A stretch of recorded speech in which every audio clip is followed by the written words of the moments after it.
Scuderia Ferrari could have done much better with the SF-24 in the qualifying session for the 2024 Formula One Australian Grand Prix.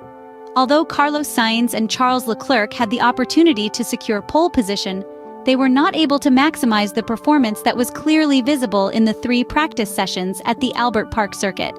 A special mention goes to the Spaniard, who, just 2 weeks after surgery, got behind the wheel, approached cautiously FP1, improved over the weekend, and ultimately managed to outshine his Maranello teammate.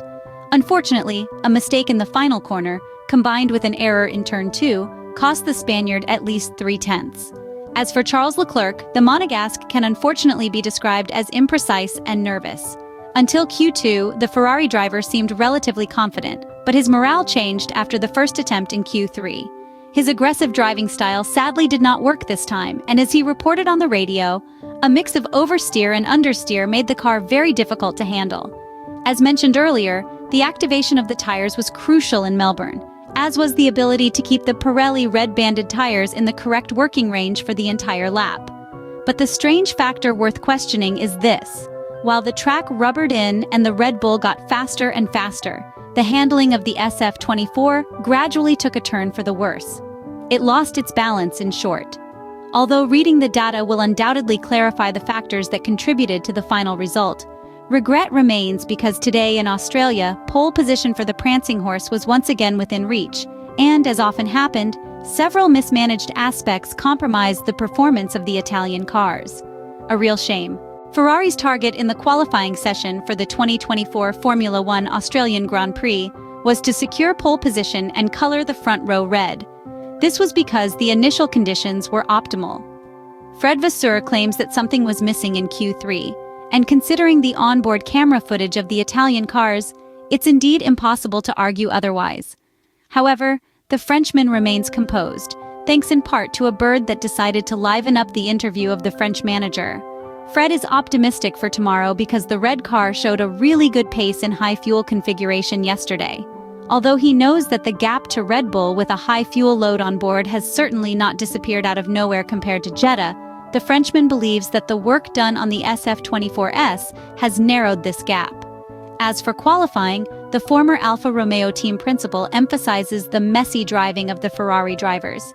He does so, and in a way praises them because to achieve the high performance of the Austrian cars, they must necessarily push to the maximum, in a competitive context where making mistakes is much easier. This is precisely why Carlos Sainz and Charles Leclerc are not being criticized. Furthermore, we must undoubtedly remember one thing.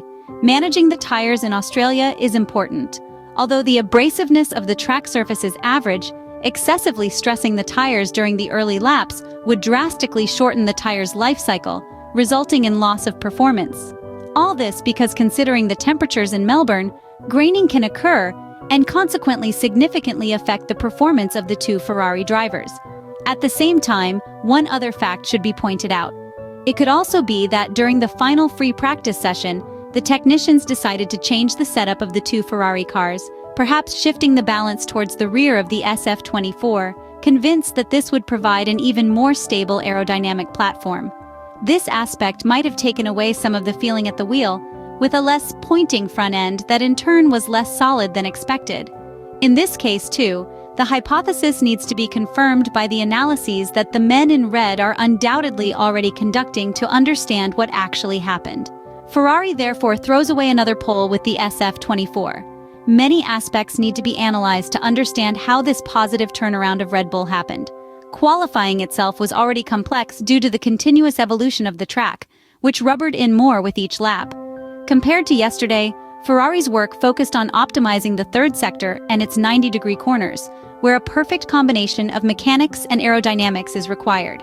The red car has excellent corner entry, and it's precisely in this phase where it often builds its advantage. Moreover, the Italian car is very well balanced and, above all, manages to have excellent handling and plenty of grip even at high speeds. The stability of the platform in different speed ranges has been achieved almost completely. The SF-24 is very focused on the front end, to the extent that in some cases we've seen the rear lighten during entry, especially in slower corners. However, this behavior has been closely monitored. During the qualifying session, Charles Leclerc was heard over the team radio, requested several adjustments to the front flap incidents. The Monegasque informed his Ferrari race engineer Xavier Marcos Padros that he wanted an increase in this parameter to limit slight oversteer in fast corners. We don't know if they intervened in the setup during the final free practice session, but it is clear that today, Charles Leclerc lost feeling with the front end, which, according to him, felt less solid. Meanwhile, on the rivals' front, Red Bull continued to have several problems during qualifying. Max Verstappen complained about excessive lack of rotation. Understeer was kept under control with adjustments to the front wing incidents, and they even asked him from the pit if he preferred a general decrease in grip. Overall, increasing the front-end load proved to be sufficient to find balance. During qualifying, the RB20 found more and more front grip, giving confidence to the drivers. Observing the microsectors only in the Ferrari-Red Bull comparison, we see that the situation has completely changed compared to yesterday, where the prancing horse built its advantage in cornering phases. In qualifying, the SF-24 managed to be solid in the first meters, dominating the first chicane. Turn 1 is still Ferrari territory, but from Turn 4 onwards, there is a Red Bull dominance, even in high-speed sections where the Italian car excelled yesterday.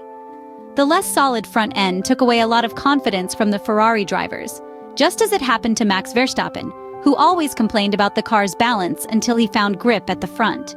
Red Bull also dominated the straight sections, managing to build a good advantage in the DRS zones. As a result, the red car may have suffered some complications even in terms of warm-up, with imperfect activation that then turned into overheating in Turn 3. Managing the red-banded Pirelli tires was complicated for everyone, as the left front tire had to be brought to temperature optimally on the outlap. But at the same time, too much energy could not be put into the four compounds to avoid risking going out of the correct tire operating window towards the end of the lap. In terms of sectors, Red Bull was surprising in being able to reverse the situation compared to yesterday. Moreover, they unlocked a lot of performance in Sector 1, even matching Ferrari. The RB20 therefore matched and in many cases surpassed the apex speeds recorded by the SF-24 yesterday. Additionally, throughout the middle sector, the Milton Keynes car gained on the Ferrari car, and it is precisely in this sector that it secured pole position. Furthermore, the SF-24 single-seater took a further step back in direction changes, losing a lot even between Turn 9 and 10. McLaren also made a significant step forward, especially in terms of driver feeling with the front end. With this, they managed to unlock a lot of performance even in the initial sector, where they struggled more yesterday. They also managed to make a great evolutionary leap in Sector 2, even improving Charles Leclerc's performance. As we can see in the telemetry data, there are some sections where the MCL38 was the fastest in absolute terms. We are talking about a car with a lot of load in corners with a single steering input like Turn 5, for example. In Sector 2, it was the car closest to the RB20, a small step back for Aston Martin, which no longer dominated in straight sections. We can see that the areas where they gained have been considerably reduced. Even they, judging from the onboards, seem to be fighting against understeer. Although the car was overall fairly balanced and in the ideal operating window, the difference was made in terms of minimum speed at mid-corner. However, their exit from Turn 11, a 90-degree corner where a good balance between mechanical and aerodynamic grip is needed, was good. They also gained something on exit of Turn 13. Summing up this third qualifying session of the 2024 Formula 1 season, and at the same time observing the real gaps of the various drivers, we can notice that today Mercedes and Aston Martin were on par. However, the W15 was decidedly less balanced and with a much narrower operating window for the car. So much so that Lewis Hamilton failed to optimize the car, even going out in Q2. The rear was still too light in many instances, limiting the cornering performance of the car.